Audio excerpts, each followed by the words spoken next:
Québec, la loi sur la conservation et la mise en valeur de la faune confère au gouvernement le pouvoir de gérer la ressource faunique. Cette loi a pour but de veiller à la pérennité des espèces et des habitats, ainsi que d'en favoriser leurs utilisations. Elle vise à encadrer les activités de prélèvement tout en permettant à tous d'accéder à la faune dans son habitat naturel. La loi définit les catégories de territoire, précise les conditions d'exercice des activités reliées à la faune, établit des catégories de permis et fixe le cadre de la réglementation. Les agents de protection de la faune ont pour mandat de faire respecter les lois et règlements régissant la protection et l'utilisation de la ressource faunique. Le tout d'une manière équitable pour les divers utilisateurs. Les règles sont révisées périodiquement afin d'ajuster les normes à la situation concrète des espèces et des utilisateurs, car les populations fauniques et leurs habitats sont en constant changement. Le chasseur a donc la responsabilité, avant d'entreprendre une excursion, de s'informer pour connaître les règles spécifiques qui s'appliquent à la période, au lieu et à l'activité de chasse qu'il pratique. Selon les lois fédérales et provinciales, toute arme, toute partie d'arme ou tout objet pouvant être modifié est susceptible, grâce à un canon, de tirer du plomb, des balles ou tout autre projectile pouvant infliger des lésions corporelles graves ou la mort à une personne est considéré comme une arme à feu. D'ailleurs, prenez note qu'il est dans votre obligation de signaler toute personne qui se comporte de façon non sécuritaire avec une arme à feu. Règle générale, toutes les armes à feu sans restriction doivent être immatriculées via le service d'immatriculation des armes à feu du Québec. Le numéro unique d'arme à feu, ou NUAF, est soit le numéro de série de l'arme à feu, lorsque ce numéro est unique, ou un numéro généré par le service d'immatriculation des armes à feu. Le NUAF doit être inscrit visiblement de façon indélébile sur l'arme à feu. Le numéro d'immatriculation d'arme à feu, ou NIAF, tant qu'à lui, fait le lien entre l'arme à feu et son propriétaire. Il changera lors d'un transfert de propriété. Vous devez également aviser le CIAF sur le champ lors d'un transfert de propriété d'une arme à feu, que ce soit une vente ou un don. Vous devez aviser le ministre par le biais du CIAF si vous changez d'adresse ou si vous changez le lieu d'entreposage permanent des armes à feu. Des amendes pouvant aller jusqu'à 5 000 $ sont prévues pour une personne qui n'a pas de numéro d'identification, qui n'a pas fait son changement d'adresse ou qui n'a pas fait son transfert de propriété. La loi provinciale interdit de manière générale la possession d'une arme à feu dans les lieux d'une institution désignée, tels que les établissements d'enseignement ou les services de garde. Ces lieux comprennent l'ensemble des terrains dont ils disposent et les constructions qui y sont érigées. Il est aussi généralement interdit de transporter une arme à feu en utilisant un transport en commun ou scolaire. Par contre, vous pouvez utiliser un taxi. Si vous utilisez un transport nolisé ou que vous devez prendre un transport public, tel qu'un traversier, votre arme doit être déchargée et rendue inopérante par un dispositif de verrouillage sécuritaire ou en enlevant le verrou. De plus, l'arme doit être rangée dans un contenant opaque, bien verrouillé et conçu de manière à ce que l'on ne puisse pas le forcer facilement. Les munitions doivent être rangées dans un contenant distinct. La loi sur les compétences municipales permet quant à elle aux municipalités de réglementer et d'empêcher le tir, notamment avec un fusil ou une carabine, en vertu du domaine et de la sécurité. Regarde ici, tout est beau. Ça ici, ça va? Oui. Le chasseur doit connaître et respecter les lois et les réglementations en tout temps.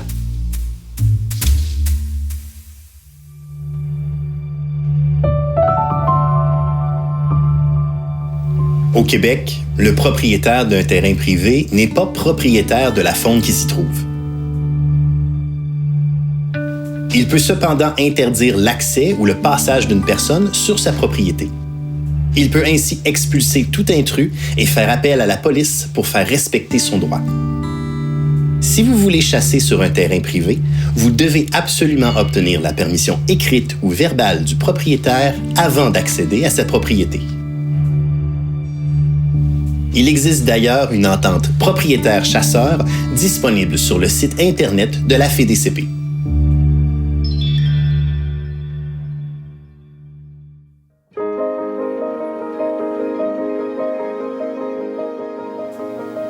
Plusieurs espèces de gibier peuvent être chassées au Québec. En fonction de l'espèce convoitée, différents engins de chasse sont permis. Si vous détenez les permis requis, vous pouvez utiliser une arme à feu, un arc ou une arbalète pour chasser l'orignal, le cerf de Virginie, l'ours, le dindon sauvage et le petit gibier. Il est permis de chasser les oiseaux migrateurs avec un arc ou avec un fusil pouvant contenir un maximum de 3 cartouches. Par contre, l'utilisation de grenailles non toxiques ou qui ne contiennent pas de plomb est obligatoire pour chasser la sauvagine, la tourterelle triste ainsi que le petit gibier si vous les chassez dans les réserves nationales de faune. Vous pourriez avoir de sérieuses sanctions si vous avez en votre possession des cartouches contenant des grenailles en plomb lorsque vous chassez ce type de gibier. Il est permis de chasser les lapins à queue blanche et les lièvres au moyen de collets. Vous pouvez aussi chasser le wawaron, la grenouille verte et la grenouille léopard à l'aide de vos mains, d'un assommoir, d'une barrière, d'un dard, d'une épuisette, d'une fosse ou d'un hameçon.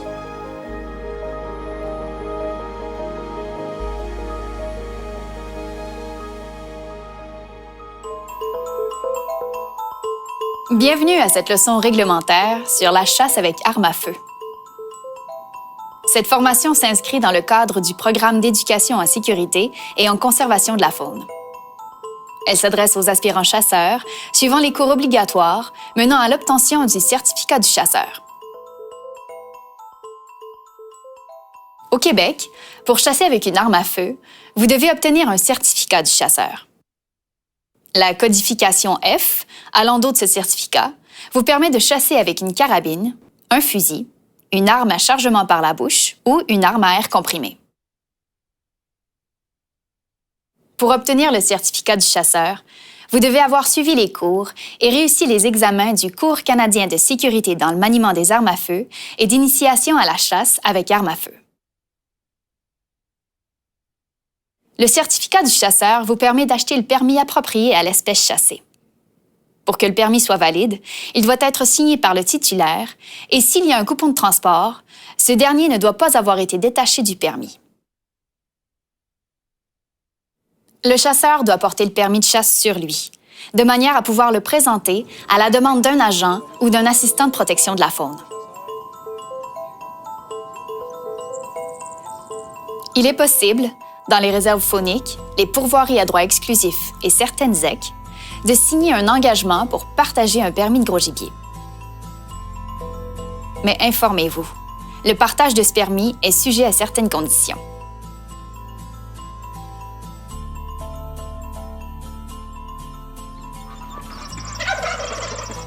Pour chasser le dindon sauvage, vous devez en tout temps être en possession d'une attestation pour la chasse au dindon sauvage. Pour chasser au moyen d'une arme à feu, les jeunes de 12 ans et de moins de 18 ans doivent être accompagnés d'une personne majeure, titulaire d'un certificat du chasseur, où figure le code F. Tout chasseur qui ne détient pas un permis de possession et d'acquisition d'armes à feu valide doit être sous la supervision directe et immédiate d'une personne majeure qui le possède. Les jeunes peuvent chasser en vertu du permis d'un adulte sous certaines restrictions. Il en est de même pour les étudiants de 18 à 24 ans, porteurs d'une carte d'étudiant valide. Une personne qui désire chasser en vertu du permis de son conjoint peut le faire uniquement dans le cas de la chasse au petit gibier ou du colletage. Le territoire québécois est divisé en plusieurs zones et sous-zones de chasse.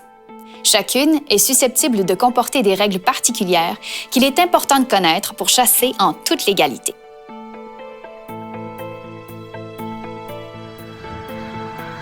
La chasse aux oiseaux migrateurs étant de juridiction fédérale, vous devez consulter le site du gouvernement fédéral pour connaître la réglementation. Mais attention, pour la chasse aux oiseaux migrateurs, le territoire québécois est divisé en districts.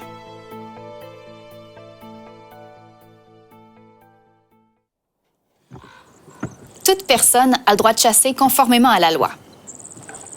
Il est interdit de faire sciemment obstacle à une personne qui pratique légalement une activité de chasse ou une activité préparatoire à la chasse. Mais il faut faire attention. La chasse n'a pas préséance sur d'autres activités. Au Québec, une personne est considérée en action de chasse si, en étant en possession d'une arme, elle poursuit, harcèle, traque, mutile, appelle, suit, localise un animal ou tente de le faire. Pour votre sécurité et celle des autres, tout chasseur et toute personne qui l'accompagne, même sans chasser, doit porter un vêtement orangé fluorescent, communément appelé dossard. Le chasseur doit s'assurer que son dossard soit d'une surface continue, sans écriture ou motif. Les dossards de chantier de construction sont donc interdits. N'oubliez pas, votre dossard doit demeurer visible en tout temps et de tout angle, même quand vous portez un sac à dos. Il n'est pas obligatoire de porter un dossard pour chasser le dindon sauvage, la corneille d'Amérique, le pigeon biset et les oiseaux migrateurs. Il n'est pas non plus obligatoire de porter un dossard pour la chasse aux renards, aux coyotes et aux loups, du 1er décembre jusqu'à la fermeture de ces saisons de chasse. Au Québec, tous les mammifères, oiseaux, reptiles et amphibiens sauvages, même exotiques, qu'ils soient en liberté ou en captivité, sont réglementés. Il faut donc bien se renseigner sur les règles spécifiques en vigueur. Règle générale, il est permis d'utiliser une oreillette servant à amplifier les sons. Il est aussi permis d'utiliser un appôt électronique pour appeler un gibier. Mais il vous est interdit d'utiliser un appôt électronique pour appeler toute espèce d'oiseau migrateur, sauf l'oie des neiges. Il vous est également interdit de chasser à l'aide d'un drone et ou d'utiliser un appareil de détection qui vous avise de la présence d'un gibier en temps réel. Les lunettes de vision nocturne et les caméras thermiques sont aussi interdites d'utilisation. Les carabines à air comprimé, dont la vélocité est d'au moins 500 pieds par seconde, sont permises à la chasse au petit gibier. On ne peut cependant pas utiliser ce type d'arme pour chasser le coyote, le loup, la marmotte, le renard et les oiseaux migrateurs. Référez-vous au portail du ministère dans la section Armes et engins de chasse pour connaître la réglementation spécifique au type de chasse que vous désirez pratiquer.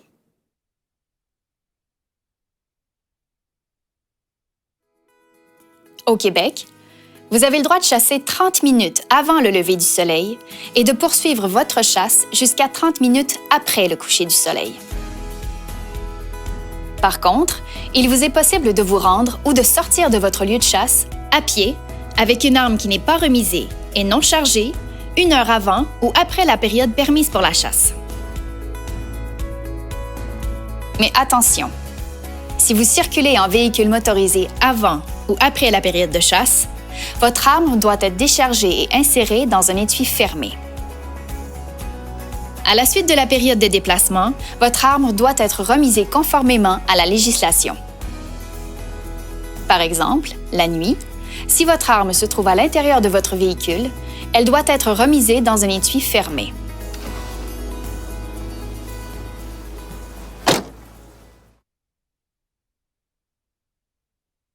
Il vous est interdit de déceler la présence d'un animal à l'aide d'un projecteur la nuit. La nuit, une personne en possession d'un projecteur et d'une arme à feu, dans un endroit fréquenté par le gros gibier, est, en l'absence de toute preuve du contraire, présumée être en train de chasser la nuit. Il vous est aussi interdit d'être en possession d'une arme à feu chargée à bord d'un véhicule terrestre, dans une remorque tirée par un véhicule ou dans un aéronef. De façon générale, il vous est interdit de tirer sur un animal à partir d'un chemin public y compris la largeur de 10 mètres de chaque côté extérieur de l'accotement. Il vous est également interdit de tirer sur un animal se trouvant sur un chemin public ou de tirer en travers d'un tel chemin. Il vous est aussi interdit de laisser errer un chien dans un endroit fréquenté par le gros gibier. Vous pouvez par contre rechercher un gros gibier blessé ou mort avec un chien, mais sans avoir d'arme en votre possession. Toutefois, il vous est permis de chasser les petits gibiers avec des chiens.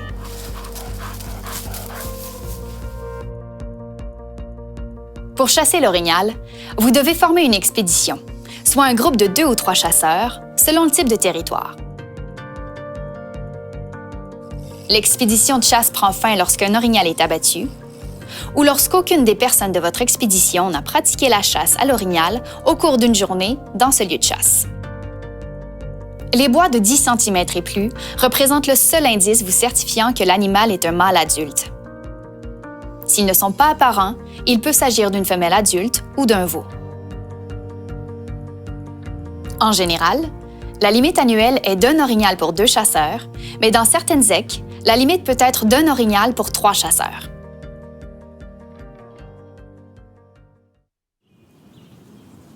Pour le cerf de Virginie, de façon générale, il est permis à une personne de prélever un seul cerf de Virginie par année pour l'ensemble des zones. Il existe 2 exceptions, le permis de cerf sans bois premier abattage et l'île d'Anticosti.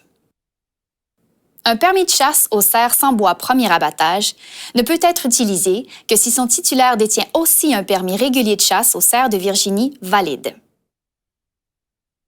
Sur l'île d'Anticosti, vous pouvez récolter autant de cerfs que vous achetez de permis.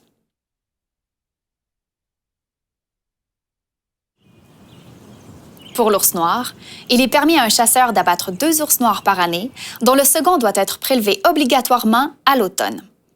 Vérifiez les zones où cela est autorisé.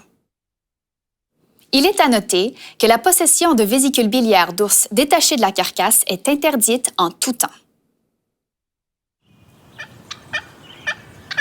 Pour le dindon sauvage, la limite de prise est de 2 dindons à barbe par chasseur par année. Le 2e dindon doit obligatoirement être abattu uniquement là où il est autorisé d'en récolter un 2e.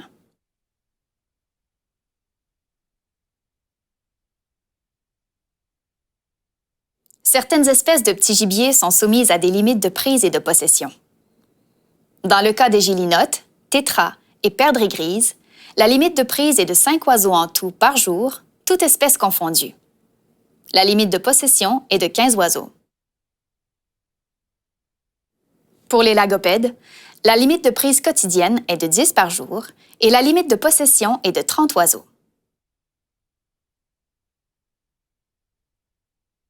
Avant de planifier votre excursion de chasse, assurez-vous de bien connaître la réglementation en consultant le site Internet du ministère. Quant aux oiseaux migrateurs, pour connaître les limites de prise et de possession selon les espèces, veuillez consulter le règlement de chasse du gouvernement fédéral.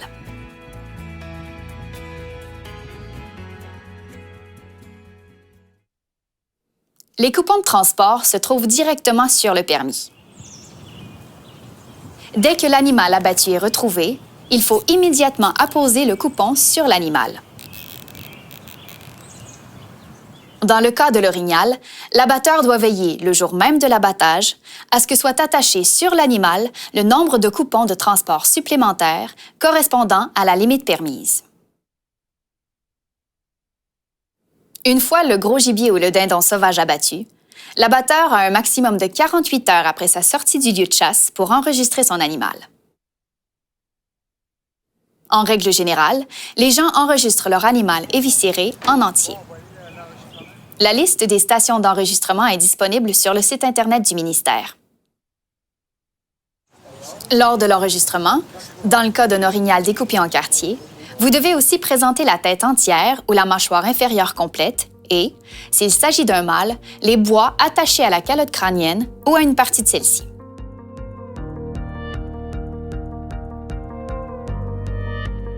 Vous pouvez enregistrer un cerf de Virginie en 2 parties distinctes.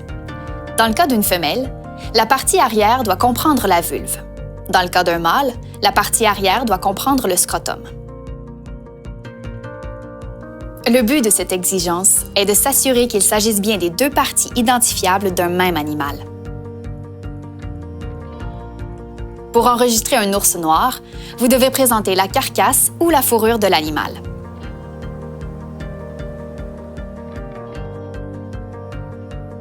Pour le dindon sauvage, vous devez le faire enregistrer à l'état entier avec toutes ses plumes, éviscérées ou non.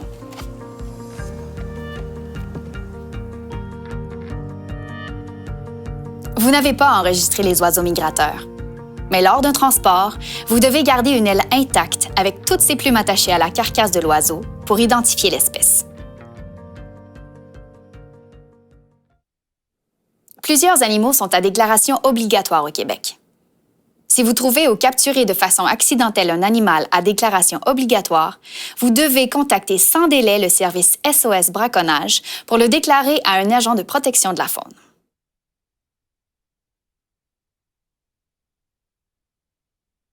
Vous avez la responsabilité d'identifier correctement l'animal avant de faire feu. Si vous abattez un gros gibier par méprise, vous devez immédiatement attacher votre coupon de transport en vous assurant que la viande demeure comestible.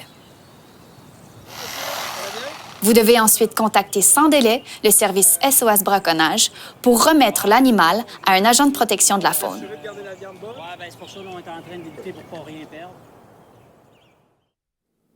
Seul le titulaire d'un certificat de chasseur ou du piégeur comportant le code P peut obtenir un permis l'autorisant à capturer un animal à fourrure à l'aide de pièges ou de collets.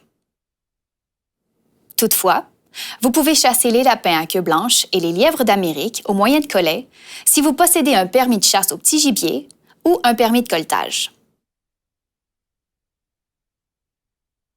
Les ravages, étant les aires de confinement utilisées par le gros gibier pendant l'hiver, nul ne peut pourchasser ou déranger le gros gibier sur ces sites.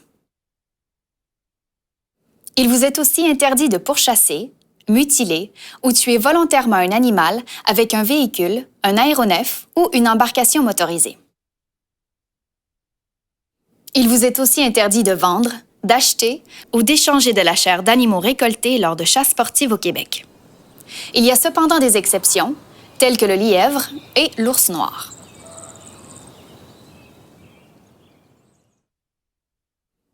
Toute infraction concernant la faune entraîne des sanctions importantes. Suite à une infraction, les permis et les certificats peuvent être annulés ou suspendus pour une période maximale de 24 mois à compter de la date de condamnation, sans compter les amendes, les frais et les confiscations possibles d'objets. Dans le cas d'une annulation, la personne doit obligatoirement reprendre le processus de certification au complet, et ce, pour tous les codes du certificat. De plus, en cas d'annulation d'un certificat du chasseur, la personne ne peut pas solliciter de permis ni suivre le ou les cours concernés avant la fin de la période d'annulation, qui est de 24 mois. Si vous êtes témoin d'un acte illégal relatif à la faune ou à ses habitats, vous devez contacter SOS Braconnage. Les informations recueillies seront traitées de façon confidentielle. Je vous invite à bien assimiler la matière contenue dans votre manuel et à vous tenir informé de toute réglementation régissant vos activités de chasse en téléphonant au ministère ou en visitant le site Internet du ministère dans la section Réglementation. Merci de votre attention.